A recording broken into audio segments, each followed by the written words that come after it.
how you actually, talk about people, describe their personality, their features when you're speaking Indonesian. Exactly. And the source material we're looking at here, it's basically a language lesson focused right on this. Okay.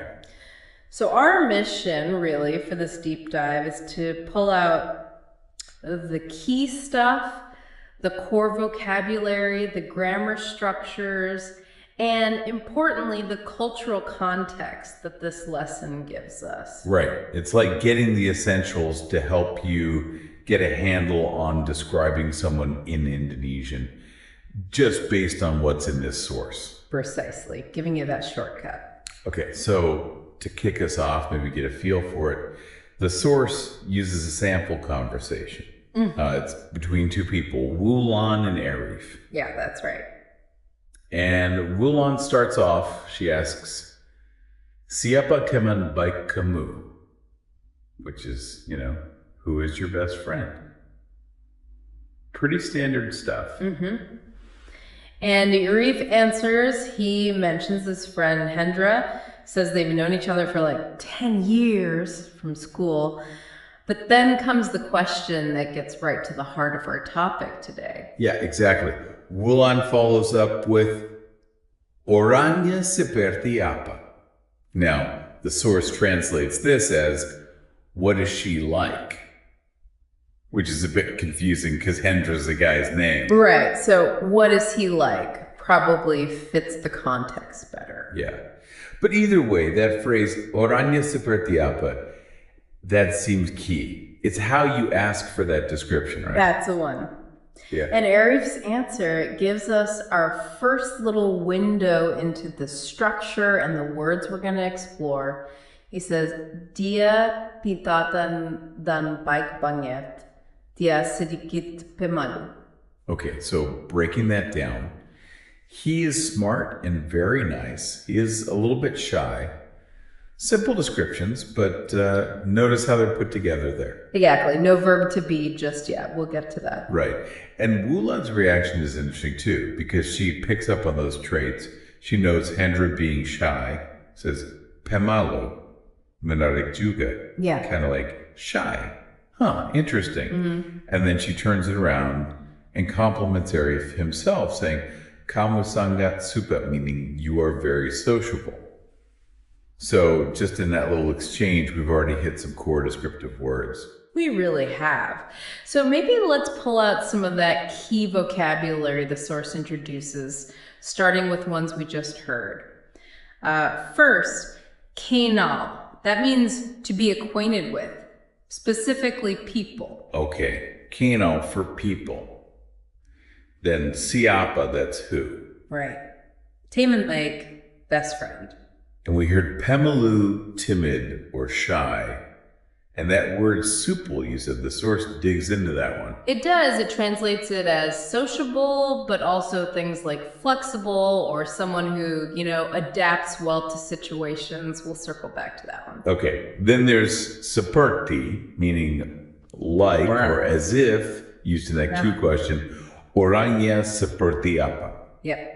And sekolah for school, where Arif met Hendra, menarik meaning interesting, which Wulan used, and pintar for smart, describing Hendra. And the source gives some little example sentences too, right? Just to show them in context. It does, yeah. Like, saya kenal dengan bosnya, I know her boss. Using kenal for a person. Or, dia adalah anak yang pintar, he is a smart kid. Using pintar. Okay. Now, you mentioned kenals for people. The source apparently makes a point about the difference between knowing people and knowing facts. Kenal versus tahu. Yes, this is a really crucial distinction highlighted in the lesson. Kenal is specifically only for knowing people. Being acquainted. Right. If you're talking about knowing facts, information, or maybe the location of something, you absolutely have to use tahu. Right. So I kenal a person, but I tahu their address. Exactly that. The source gives these examples. Saya sudah kenal cukup lama dengan dia. I have already known him for quite a long time. That's kinal because it's about the relationship, knowing the person. Makes sense. But then, saya tahu di mana dia tinggal, I know where she lives. That uses tahu because it's knowing a piece of information, a location. Got it. That's a really clear distinction, actually. Super helpful takeaway for the vocabulary bit. Definitely a key point from the source. Okay, let's circle back to that word Wulan used for Arif, Subel. You said it's more than just sociable. Yes, and this is where the source gives us a really nice cultural insight, actually. Beyond just sociable, it lists meanings like flexible, jaunty. Jaunty. Okay. Yeah, and someone who's good at adapting or adjusting well to any situation. It paints a picture of someone pretty easygoing, fits in well. That makes sense with the example dialogue the source gives, right? Something about lots of people knowing him because he's supple. Exactly that. The dialogue is, A says, banyak sekali yang kenal dia. Wow, so many people know him.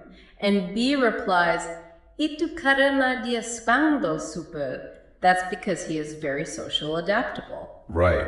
But here's the extra layer the source adds. It says Indonesian people often use supel as a form of praise. Oh, interesting. Not just a neutral description. Right. It's presented as a positive thing, something that helps build connection, makes people feel closer. Complimenting someone by saying they're supple. So it's kind of like a social lubricant word almost. It carries that extra positive weight. That's a good way to put it. It shows how a single word can be about description and about social dynamics according to this lesson. That really adds depth. Okay, let's shift to the mechanics, the grammar. How do you actually make these descriptions? You hinted it was simple. It really is, based on the source material. The fundamental pattern for describing personality or physical features is just pronoun plus adjective. Wait, seriously, that's it? No is or are, no verb to be? That's what the source says. It explicitly points out there is no verb to be needed in this structure. You just put the pronoun, like he or she or they, right next to the adjective. Wow, okay, that feels weirdly sinful coming from English. So let's run through the examples the source gives. Dia baik, so just she, hey, kind. Exactly, meaning she, he is kind. Okay, dia pemalu. Yeah. She, hey, shy. Yeah. Meaning she, he, shy. Yeah. Mereka ramah. They friendly. Meaning they are friendly. And physical ones too. Dia tinggi. She, hey, tall. Right. She is tall. Dia kurus. Yeah. She is skinny. It really is just pronoun, adjective. That's it. And the source even includes a few less common, maybe more colorful ones. Same pattern. Dia pemara, which is like she, hey, grumpy. Yeah. Dia shenjing, kind of like she is a crybaby. And dia baul, she, hey, talkative. The structure holds. That simplicity is quite striking. So what about the negative? How do you say someone isn't like that? Also very straightforward, according to the source. You just slot in the word for not, which is tidak. You put it right between the pronoun and the adjective. Ah, okay. So pronoun plus tidak plus adjective. Exactly. So the examples would be dia tidak baik. Yeah. She not kind. Meaning she is not kind. Dia tidak pemalu. Yeah. She hen not shy. Correct. And mereka tidak ramah. They not friendly. Perfect.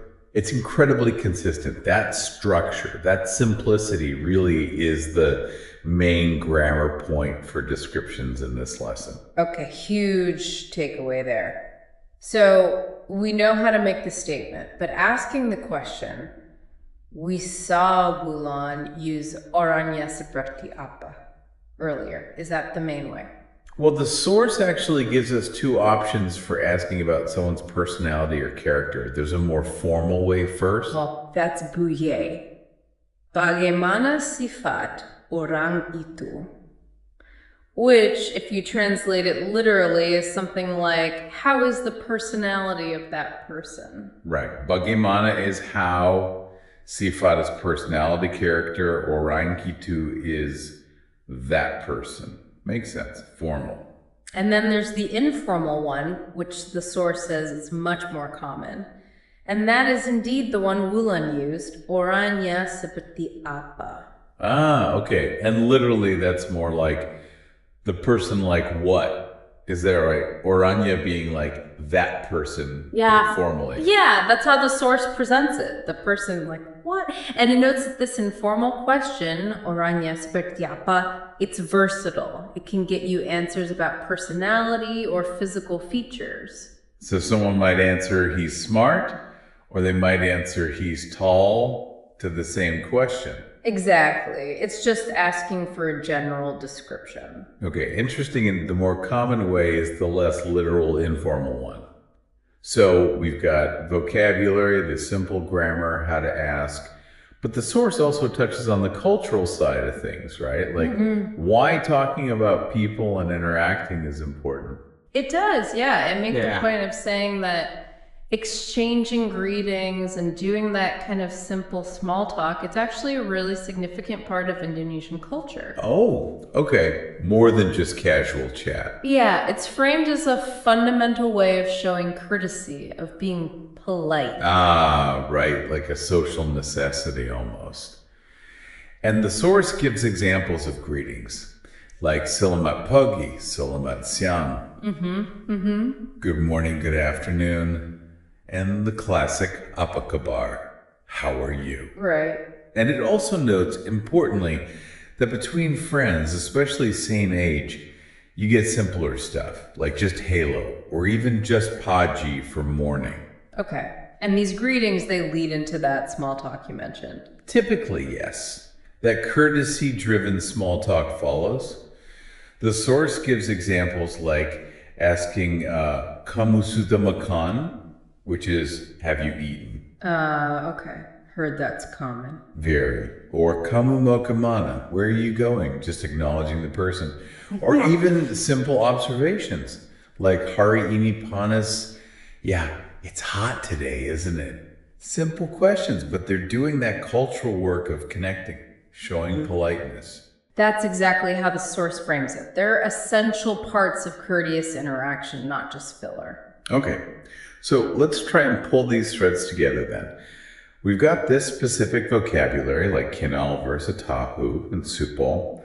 We've got this strikingly simple grammar pronoun plus adjective. We know how to ask, what are they like? And now this cultural context about greetings and small talk showing courtesy. What does this all add up to based on what the source presented? Well, what's really interesting is how this lesson paints a picture where describing people and just interacting, acknowledging them, it's not just about language, it's deeply social. The grammar is simple, right? Pronoun plus adjective. That gives you a very accessible tool. Yeah, easy to learn. Then you have words like supal that the source says carry this cultural weight used as praise. And then the whole emphasis on greetings and small talk puts these descriptions into this broader context of valuing politeness, social connection. So this deep dive, based on the source, gives you the tools, but also hints at the social environment where you'd use them.